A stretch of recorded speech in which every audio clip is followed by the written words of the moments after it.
An attack on the western frontier. It's December 22nd, and I'll tell you how the Alberta I know and love is slipping away.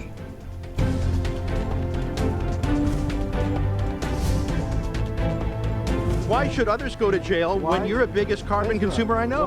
There's 8,500 customers here, and you won't give them an answer. You come here once a year with a sign, and you feel morally superior. The only thing I have to say to the government about why I publish it is because it's my bloody right to do so.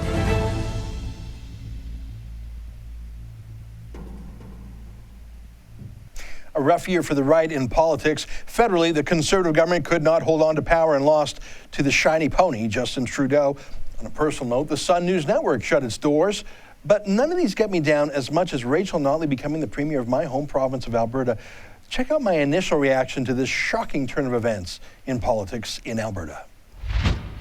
The NDP party, forever a fringe in Alberta, is now a majority government, and it's not even close. 87 seats, they're well into the 50s of seats, deep into majority territory as I record this. The new premier, Rachel Notley, her dad was also the leader of the NDP. It was a family business being the hopeless losers on the left, but now she's a big winner. How did it all happen? Well, it goes back to the dirty deal that Jim Prentice struck last Christmas with Danielle Smith, the leader of the Wild Rose Party. Jim Prentice thought that having majority was not enough for him, so he did a secret deal with Danielle Smith that she basically dissolved the Wild Rose Party opposition, came to Jim Prentice. He brought in the worst budget in Alberta history, the largest tax increases, more than 50 of them, the largest deficit in Alberta history, and went for a sneaky, quick election despite a legislated election term. He just thought he would take what was his.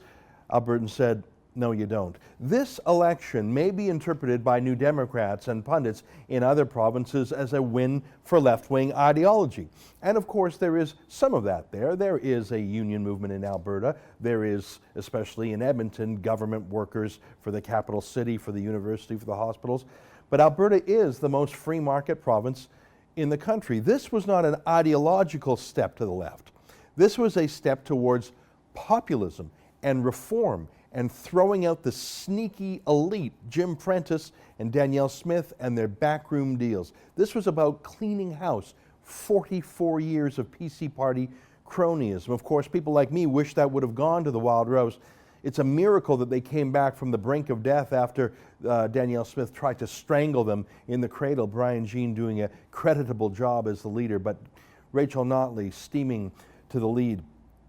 I think there are some important things that Rachel Notley can do, bringing in dozens of auditors, probably from out of the province, to go through 44 years of inside deals and schemes and flushing out the vaults and the secrets of the PC party.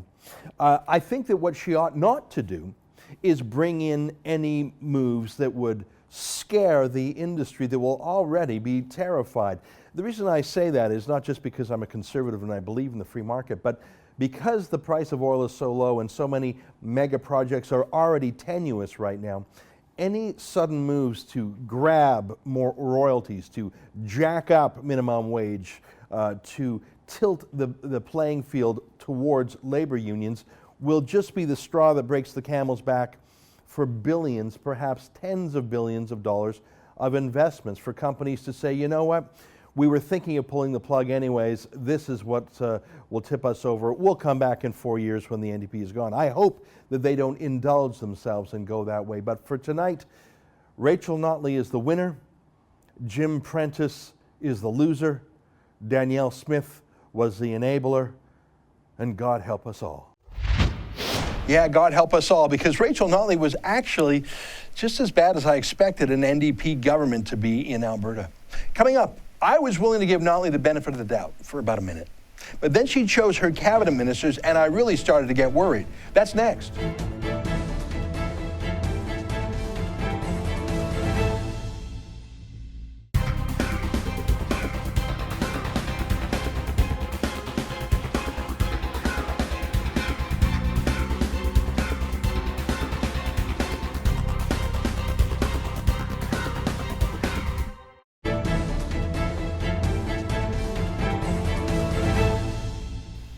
So the NDP had a shocking victory in Alberta in May, But maybe they had Alberta's best interests at heart. Maybe they would care about the workers in the oil sands who are already hurt by the low price of oil. I mean, who could use any type of help? Well, I was wrong. They were bad, worse. The NDP were worse than I could have imagined. I take a closer look at who Alberta's new cabinet ministers are, and it's not pretty. Let me remind you. For the weekend, Rachel Notley, Alberta's new NDP premier, swore in her cabinet. Who are these people? There was a lot of jubilation in the media. There wasn't a lot of skeptical journalism. So allow me to bring to your attention some facts that you probably haven't seen anywhere else. Let me introduce you to David Eggen. He's the new provincial minister of education and culture. He's in charge of shaping young minds. What does he have to say about some important decisions cabinet will have to make about the oil sands? Well, I don't have to guess. Let's go to the videotape.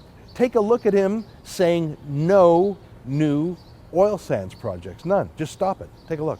And I say that doing the right thing means that we have no new approvals for tar sand projects, and we start to invest money into a renewable energy and into a sustainable economy.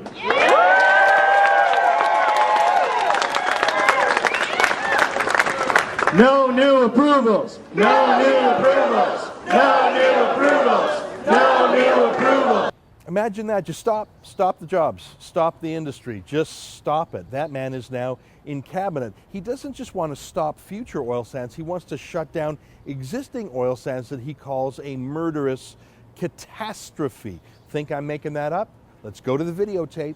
No, I didn't come here today to cast aspersions and to throw stones, because I believe that the catastrophe that's going on downstream from Fort McMurray to Fort Chipewyan is a responsibility that each one of us shares. To end this catastrophe and end the poisoning of our waters downstream from Fort McMurray, and to end this unfair treatment of people in Fort Chipewyan, because, as they say, the old Union saying is, an injury to one is an injury to all. It's going to leave a sustainable future in Alberta, the one we can leave for our children and our grandchildren, and one that's not targeting some people like in Fort Chipewyan, poisoning the land, poisoning the water, and killing the people. Well, that's David Eggen, the Minister of Education and Culture. But how about a cabinet minister who will actually be making daily decisions about those hateful tar sands? That's what they actually say. They don't even call it oil sands. They hate it so much they use the disparaging word tar sands. Let's ask Shannon Phillips. She's the new Environment Minister. But just before she was the Environment Minister, she was a union boss at the Alberta Federation of Labor.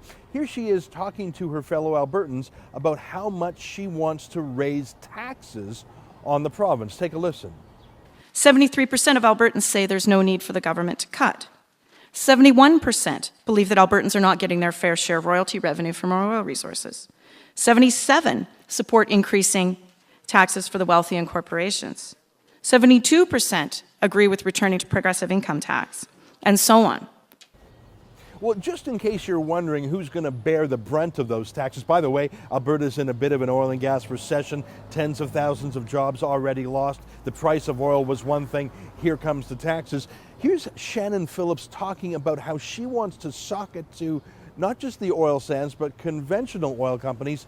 She wants to raise their royalties. Here, take a listen. We do not collect an appropriate royalty for either our oil sands bitumen or our conventional oil and gas reserves. So there you have it, two of Rachel Notley's senior cabinet ministers. One calls them tar sands that are a catastrophe that kill people and must be stopped. The other one merely says, no, let's wring it out for more tax royalties. Welcome to Alberta in 2015. Pretty obvious this team won't help the energy sector or the workers in it. In the following months, oil companies fired hundreds and thousands of employees. Employment insurance claims doubled in the province, and new jobs were either postponed or canceled or moved south of the border. Mega projects just gone. Oh, and they put out a fake survey that anyone, anywhere in the world could take as many times as they wanted, with leading questions about a carbon tax, which they implemented. What a disgrace. But I sort of expected the NDP and the eco-activist ministers to treat the oil sands this way. What really got me was who they went after next. I was surprised they went after farmers Don't miss what the NDP did to them next, after the break.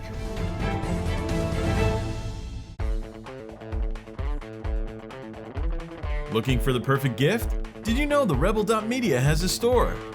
Make a statement with a t-shirt. Have your morning coffee in a Fearless Travel coffee mug. There's even an Ezra Levant bobblehead. It's a one-stop shop for the perfect gift. And don't forget to pick up something for yourself. Go to the rebel.media/store to find out more.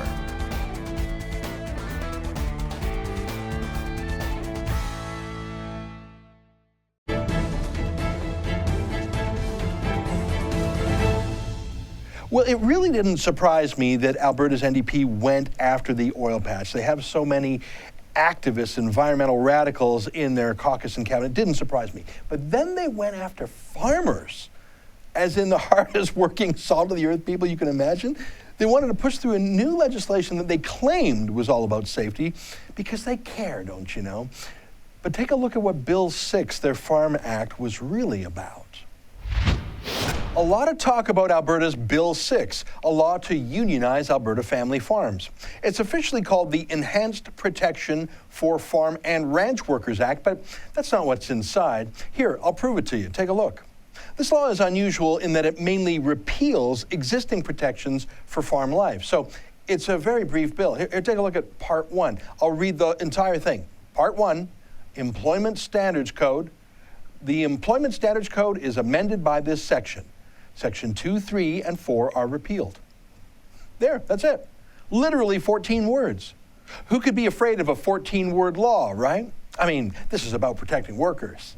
Well, what were those sections of that other law that were repealed? What were sections 2, 3, and 4 of the Employment Standards Code? Well, that's what's so important. Those laws that were repealed specifically exempt farm life from labor laws that are built for factories and cities. Here's a list of them. Hours of work, overtime and overtime pay, holidays, vacations, prohibiting or regulating employment of individuals under 18 years of age. Hang on, what does any of this have to do with farm safety?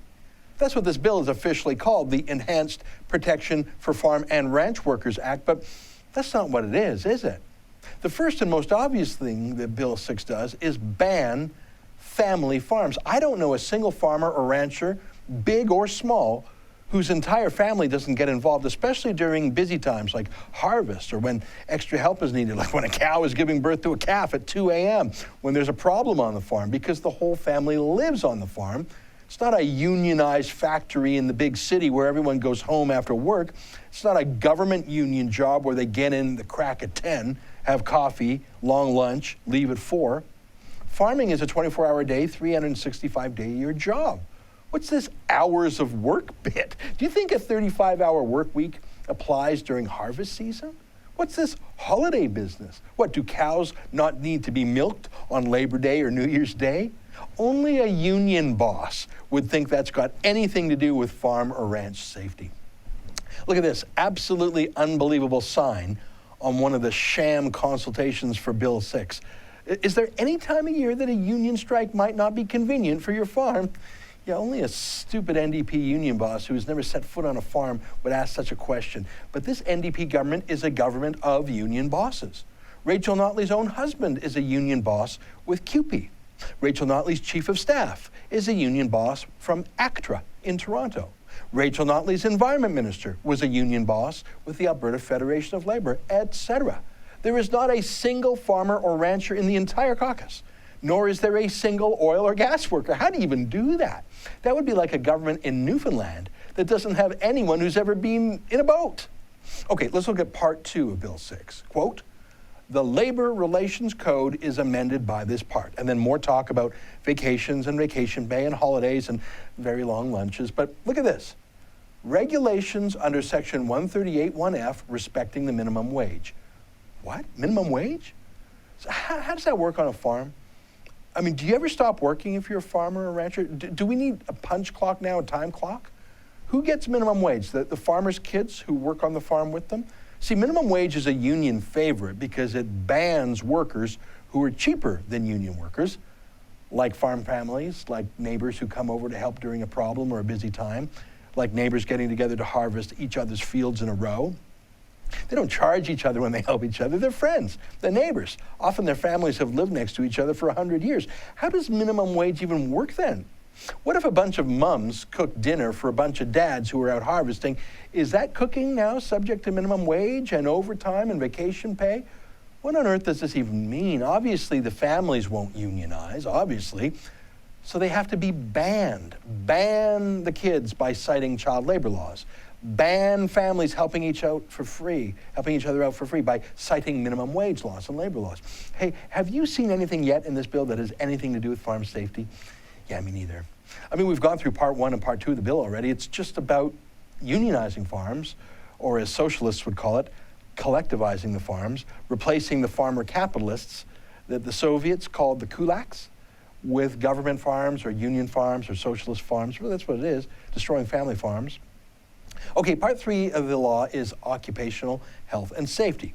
Once the important stuff is out of the way, let me quote. The Occupational Health and Safety Act is amended by this section. Section 1SI is repealed. Okay, so again, the exemption for farms is taken away. Farmers have always been exempt from this government insurance scheme. Egg farmers, dairy farmers, livestock farmers, ranchers, bees, beekeepers, everything was exempted from the government workers' compensation scheme. Now, no farmers have ever been exempted from legal liability.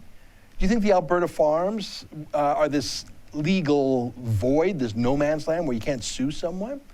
The only place where people don't care about their workers maybe, or aren't responsible for them? Do you think that's how it is? The NDP probably does.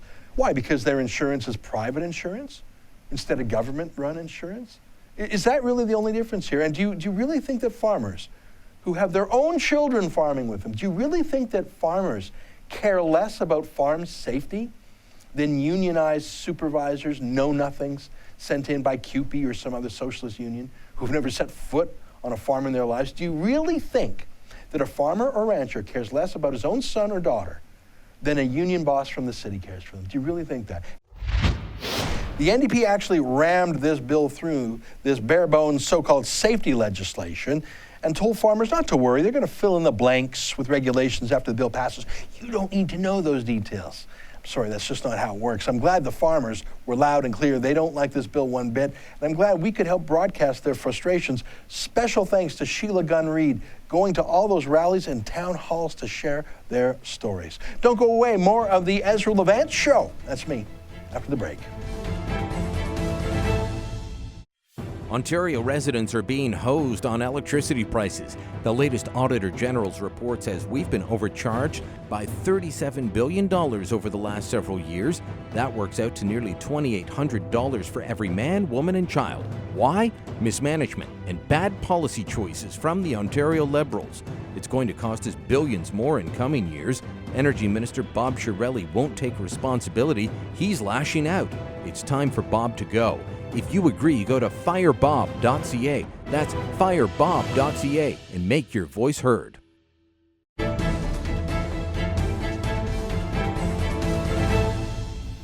gotta say, 2015 sure was depressing, and reminding myself of how bad the NDP is really gets me down. Tell me what you think. You can email me at ezra@therebel.media or comment below. Do you think I'm exaggerating? Are the NDP really the worst of 2015? Look, we've got to keep pushing back. We have to be the strong voice telling the NDP it is not okay to leave so many in the province unemployed. It's not okay to say, hey, go find work in BC and come back when things start looking good again in Alberta, which, by the way, I don't predict happening under this government. That's actually what the Energy Minister said. We are not going to stop fighting back at the Rebel, and I hope you will keep fighting with us, fighting for freedom and prosperity. Good night, everybody.